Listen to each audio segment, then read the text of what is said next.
పౌలు ఎలా ఉన్నాడంటే జీవవాక్యమును చేతపట్టుకొని ప్రకాశించిన స్టార్ అంట.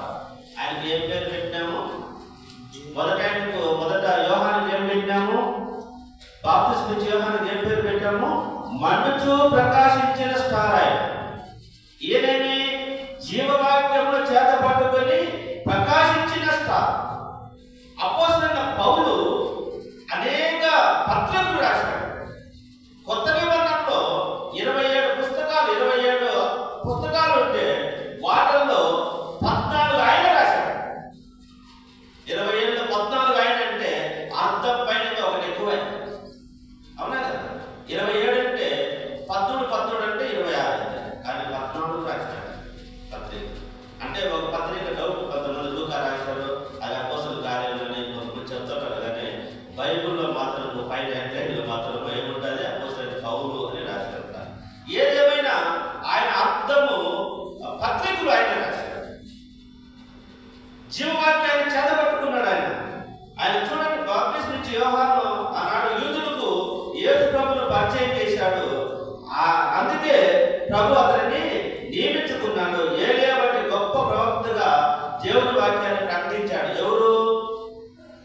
యోహాను, బాప్తిస్మం ఇచ్చే యోహాను.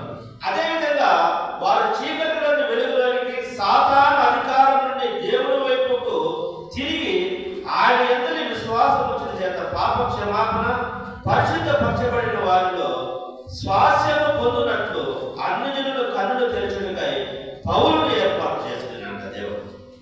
అన్ని జనుల కోసమే పౌలును ఒక స్టార్ లాగా నియమించుకున్నాడు దేవుడు, ఏర్పాటు చేసుకున్నాడు. అనేక మందికి సువార్త ప్రకటించాడు. ఆయన ఇంకొక మాట చూడండి, ఫిలిప్పీయులకు రాసిన పత్రిక 2వ అధ్యాయము 16వ వచనంలో చూస్తే ఆయన ఏమన్నాడంటే, అన్ని జనులు కన్నులు తెరచుటకు పౌలును ఏర్పాటు చేసుకున్నాడు. మరి ఆ పరలోక స్వాస్యాన్ని, పరిశుద్ధ స్వాస్యాన్ని పొందుటకు ఈయన నియమించుకున్నాడు.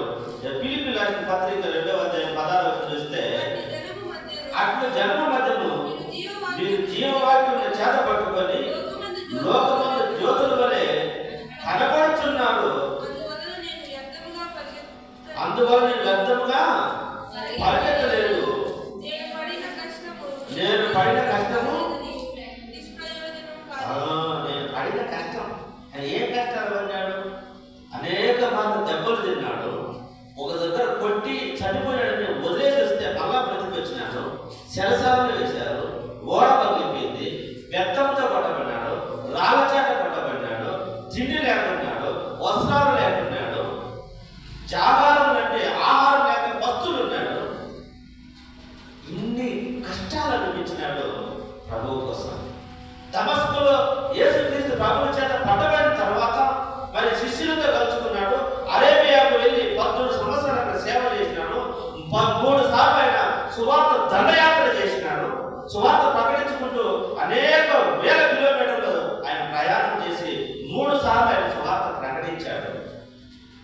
ఈయన ఎటువంటి స్టార్ అయినా, ఎటువంటి జ్యోతి అయినా అనేక మందిని దేవుడి వైపు తిప్పిన వ్యక్తి, చీకటిలో పాపంలో మగ్గిపోతున్న వారికి వెలుగును పరిచయం చేసిన వ్యక్తి అపోస్తలుడైన పౌలు గారు. ఈరోజు పౌలు గారి గురించి చెప్పుకోవాలంటే అలాంటి వాళ్ళతో ఆ ధైర్యము సరిపోదు. ఆయన ఎటువంటి గొప్ప వ్యక్తి అంటే ఎంత శ్రమలు అనిపించినాడు. మనకి ఏదైనా చిన్న సమస్య వస్తే, పరిచయంలో చిన్న ఆటంకం వస్తే మనం ఆ ఏరియాకు పోలేదు. ఆయన కొట్టి చచ్చిపోయినాడు అని వదిలేసి వస్తే తిరిగి లేచి సువార్త ప్రకటించిన వ్యక్తి. దేవుని ప్లేసంటమ్మా ఆయన గురించి వెతుకున్నప్పుడు నాకు ఒళ్ళు జర్జరిస్తారు. ఇంత సేవ మనం ఏ పాటి వాళ్ళం? కనీసం పైసా భాగం చేయలేదు. ఆయన మా దాంట్లో అనుకుంటా ఉంటానే, బాధపడుతూ ఉంటా. కానీ ఇప్పుడున్న సిచ్యువేషన్లో అవకాశాలు తక్కువ ఉంటాయి. కానీ దేవుని ప్లేసంటమ్మా ఇప్పుడు కంటే ఘోరంగా అప్పుడు ఎక్కువ డిస్టింక్షన్స్ ఉన్నాయి. ఇప్పుడైనా కొంచెం తక్కువ, కానీ అప్పుడే ఎక్కువ ఉన్నాయి. ఆ సమయంలో అనేక మందిని దేవుని వైపు తిప్పిన వ్యక్తి. ఈరోజు మనం కూడా దేవుని వైపు తిప్పేదానికి ప్రయాసపడాలి. జీవన జ్యోతుల వల్ల మనం వెలగాలి అంటే అనేక మందిని మనము దేవుని వైపు తిప్పే వారిగా ఉండాలి. దేవుని పరిచయం చేసే వారిగా ఉండాలి.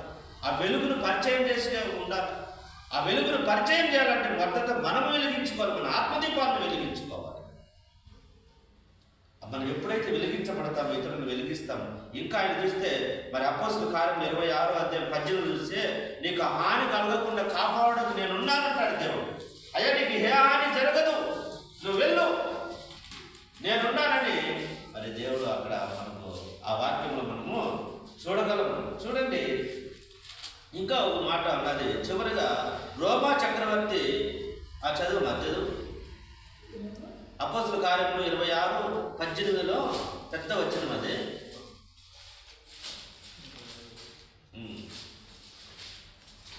అపోస్తలుల కార్యములు నీవు నన్ను చూచి ఉన్న సంగతిని గురించి నిన్ను పరిచారకునిగాను సాక్షిగాను నియమించుటకై కనబడి ఉన్నాను. నీవు లేచి నీ పాదములు మోపి నిలువుము. నేను ఈ ప్రజల వలనను అన్యజనుల వలనను హాని కలగకుండా ఈ ప్రజల వలన అన్యజనుల వలన హాని కలగకుండా నేను కాపాడుతాను. వారి చీకటిలో నుండి వెలుగులోనికి సాతాను అధికారంలో నుండి చీకటిలో నుండి దేవుని వైపునకు తిరిగి నా యందు విశ్వాసం చేత పాప క్షమాపణను పరిశుద్ధపరచబడిన వారిలో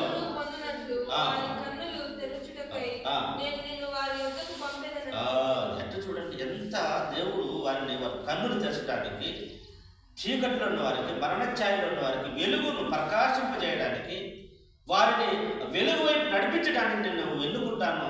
నీకు వారి వల్ల నీకు హాని జరగదు, నేను నిన్ను కాపాడుకుంటానని దేవుడు చెప్పాడు. ఈరోజు మనకు కూడా దేవుడు కాపాడుకుంటున్నాడు. అనేక విషయాల్లో నేను ఒకసారి ఆలోచన చేసుకుంటా, ఏ పార్టీ వాళ్ళను అనేక సమస్యలు కూడా దేవుడు తప్పించి ఎన్నో విషయాలలో మనల్ని కాపాడుకుంటూ వచ్చినాడని నేను దేవునికి ఎన్నోసార్లు కృతజ్ఞత చెప్పుకుంటూ ఉంటాను. మా బలం ఏ పాటిది, మనం ఏ పాటి వారు, మన జ్ఞానం ఏ పాటి వారు, మన సంపద ఏమన్నా ఉందా, మనకేమైనా బ్యాగ్ ఏమన్నా గొప్ప కుటుంబాల కానీ కాదు. అయినా కూడా దేవుడు నిలువబెట్టి కాపాడుకుంటూ వచ్చినాడు. ఈ విషయంలో దేవుని పరిచయంలో అనేక ఆటుపోట్ల మధ్య నడిపించినాడు. కానీ దేవుడు నిన్ను నియమించుకున్నాడంటే కొరింథీయులకు రాసిన మొదటి పత్రిక 4:10 చూస్తే ఆయన ఎట్టున్నాడంటే అపోస్తలుడు పౌలు మురికిగా ఉన్నాడంట లోకానికి. అపోస్తలుల కార్యములు మొదటి కొరింథీ 4:13 నేను లోకమునకు మురికిగా ఉన్నానంట, దూషింపబడి బతిమాలు కొనుచున్నాను లోకమునకు. లోకానికి ఎట్టున్నాడంట ఆయన మురికిగా ఉన్నాడంట, దూషించదంట. అయ్యా దేవుని నమ్ముకోండి అంటే పోరా అని చెప్తాడు. నువ్వు ఎందుకు పనికిరాని వారు అంటున్నాడు. మురికిగా ఉన్నాడంటే మురికిని మనం అసహించుకుంటాం. లోకానికి మురికిగా ఉన్నాడు, కానీ దేవునికి ఆయన వెలుగుగా ఉన్నాడు, దేవుని కుమారుడుగా ఉన్నాడు. ఇంకొకటి అలాగే కొరింథీయులకు రాసిన 2వ పత్రిక 2:14 చూస్తే ఆయన క్రీస్తును గూర్చిన జ్ఞానము యొక్క సువాసనగా ఉన్నాడంట. 2వ కొరింథీ 2:14 మా ద్వారా ప్రతి స్థలమందును క్రీస్తుని గురించిన జ్ఞానం యొక్క సువాసన, జ్ఞానం యొక్క సువాసనగా ఉన్నాడు. ఎల్లప్పుడూ ఆయన యందు మమ్మల్ని విజయోత్సాహంతో ఊరేగిస్తున్నాం. దేవునికి ఇస్తాము. మేమందరికి మురికిగా ఉన్నాము, అందరికి ఆటంకంగా ఉన్నాము, బతిమాలుకుంటున్నాము అని చెప్తూ మళ్ళీ ఏమంటున్నారంటే క్రీస్తుని గురించిన జ్ఞానం యొక్క సువాసనగా ఉన్నాడంట. ఈరోజు సువాసనగా మనం కూడా మారాలి. దేవుడి వాక్యాన్ని చేతపట్టుకొని మంచి క్రియలు, వెలుగు క్రియలు మనం చేస్తా ముందుకు వెళ్తుంటే మనం కూడా ఇతరులకు సువాసనగా ఉంటాం. సువాసన ఉండాలని షెడ్డు కొట్టుకోవడం కాదు. మన క్రియలు, మన ఆలోచన, మన మాట తీరు ఇతరులకు ఆకర్షించే విధంగా ఉండాలని ఈరోజు పౌలు ద్వారా మనము చూడగలం. ఆయన ఎటువంటి వాడంటే తీతు, తిమోతిని ఆయన శిష్యులుగా తయారు చేసిన వాళ్ళు ఎటువంటి శిష్యులంటే అపోస్తలుడైన పౌలు యొక్క ఇద్దరు శిష్యులు తీతు, తిమోతి ఎటువంటి శిష్యులంటే శిష్యులను తయారు చేసే శిష్యులంట. వాళ్ళిద్దరు ఎటువంటి వారంటే శిష్యులను తయారు చేసేవాడు. ఒక ఫ్యాక్టరీ అనుకో, శిష్యులను తయారు చేసే శిష్యులు వీళ్ళు. అనేక మందిని ఈరోజు వాళ్ళ లేఖన భాగాలను చదివి అనేక మంది శిష్యులు చేస్తున్నారు. ఈరోజు పాఠాలలో బైబిల్ ట్రైనింగ్ అయ్యేటప్పుడు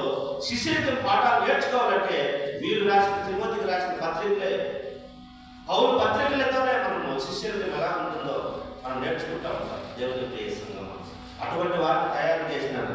అలాగే 1 కొరింథీ 11:1 చూస్తే, నేను క్రీస్తుని పోలి నడుచుకున్న ప్రకారం మీరు నన్ను పోలి నడుచుకుని. ఎంత గొప్ప మాట ఈ మాట చూడండి.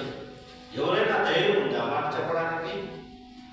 నేను క్రీస్తుని పోలి నడుచుకుంటా ఉన్నాను, క్రీస్తు మీద బ్రతుకుతున్నాను, నన్ను పోలి బ్రతకండి అని చెప్పే ధైర్యవంతుడు ఎవరైనా ఉన్నాడు? అపోస్తలుడైన పౌలు గారు. ఆయన జ్యోతి, ఆయన స్టార్. అందుకే ఈరోజు క్రిస్మస్ స్టార్ లో 2 స్టార్ల గురించి మనం చెప్పుకున్నాం. మొదటిది ఎవరు? ఆయన స్టార్ బాప్తిస్మిచ్చు యోహాను, మొదటి స్టార్. రెండవ స్టార్ ఎవరంటే పౌలు గారు. ఈరోజు ఆయన క్రీస్తుని పోలి నడుచుకున్న ప్రకారం నన్ను పోలి నడుచుకోండి ఈరోజు చెప్పే ధైర్యవంతుడు ఆయన. ఇంకొక విషయము, మరి తిమోతి రాసిన 2వ పత్రిక 4:7 ఆయన ఒక మాట చెప్తున్నాడు. చూడండి, ఇంత చేసి ఆయన అపోస్తలుడైన పౌలు చెప్తున్నాడు. చదువుమా. మంచి పోరాటము పోరాడితిని, నా పరుగు కడముట్టించింది, విశ్వాసము కాపాడుకుంటుంది. ఇక మీదట నా కోసము నీతి కిరీటం ఉంచబడినది. ఇక మీదట నా కోసం నీతి కిరీటం ఉంచబడినది. మంచి పోరాటం పోరాడితిని. ఈరోజు మంచి పోరాటం అంటే దేవుని కోసం పోరాడండి, సువార్త కోసం పోరాడండి. అందుకే ధైర్యంగా చెప్తున్నాడు. అతసాక్షి ముందరకాడు చెప్తున్నాడు. ఇక కొద్ది రోజులకు ఆయన ఎవరంటే నీరో చక్రవర్తి, రోమా చక్రవర్తి నీరో కాలంలో ఆయన అతసాక్షిగా మారినప్పుడు దానికి ముందు చెప్పే మాట, నాకు ఇంకా దగ్గరికి వచ్చింది, నా కాలం దగ్గర పడింది, నేను మంచి పోరాటం పోరాడినా, నా కొరకు నీతి కిరీటం, ఒకవేళ చనిపోయిన నీతి కిరీటం ఉంది. ఈరోజు చెప్పే ధైర్యం మనకు ఉంది. ఈరోజు నేను మంచిగా బ్రతికాను, ఈరోజు చనిపోతే నేను కన్ను మూస్తే పరలోకం వెళ్తాను నిశ్చయిత మనకు ఉందా? దేవుడి సంగమా, అందరూ చనిపోతున్న వారమే, కానీ తృప్తిగా చనిపోయే వాళ్ళు కొద్దిమంది. అందరూ చనిపోతారు, తృప్తికరమైన చావు, నేను చనిపోయిన పరలోకం పోతాను, నాకేం భయం లేదని ఎంతమంది చెప్పగలరు? కొంతమంది. అందరూ ఉండరు. అందరూ ఇంకా బతికించారంటారు. 90 ఏళ్ళు వచ్చినా కూడా నన్ను ఏమన్నా మంచి హాస్పిటల్ తీసుకున్నట్టు అంటారు. 90 సంవత్సరాలు వచ్చింటాయి, అప్పుడు కూడా ఏం చెప్తారు? మంచి హాస్పిటల్ చూపించండి అని. అంటే బతకడం తప్పని చెప్పడం లేదు, కానీ తృప్తికరమైన జీవితం జీవించాలి. దేవుడికి ఇష్టమైన బ్రతుకు, ధైర్యం ఉండాలి. ఈరోజు నేను కన్ను మూస్తే పరలోకం పోతాను, నేను చేసిన సేవ, నేను చేసిన ప్రార్థన, నేను దేవుడికి నమ్మకంగా బ్రతికాను, నా బిడ్డలు కూడా నమ్మకంగా ఉంటారు, నా బిడ్డలు చేయి విడవడం అనే ధైర్యము ఎప్పుడైతే వస్తుందో అప్పుడే తృప్తికరమైన చావు మనము చనిపోతే లోకాన్ని వదిలిపెడతారు. అట్లా చెప్పిన వ్యక్తి మరి అపోస్తలుడైన పౌలు గారు. కాబట్టి ఈరోజు అనేక మంది నడిపిస్తాం, మనం జ్యోతులుగా ఉన్నాం. మరి అటువంటి కృప, అటువంటి భాగ్యము దేవుడు మనందరికీ దయచేయును గాక. ఆమేన్. చిన్న ప్రార్థన చేసుకున్నాం. ప్రేమ కలిగిన దయగలిగిన తండ్రి, నీ కృపలోని సన్నిధానంలో ఈ ఉదయకాలంలో నాయన కృప, మేము కూడా అనేక మందిని నడిపి జ్యోతుల ఉండులాగా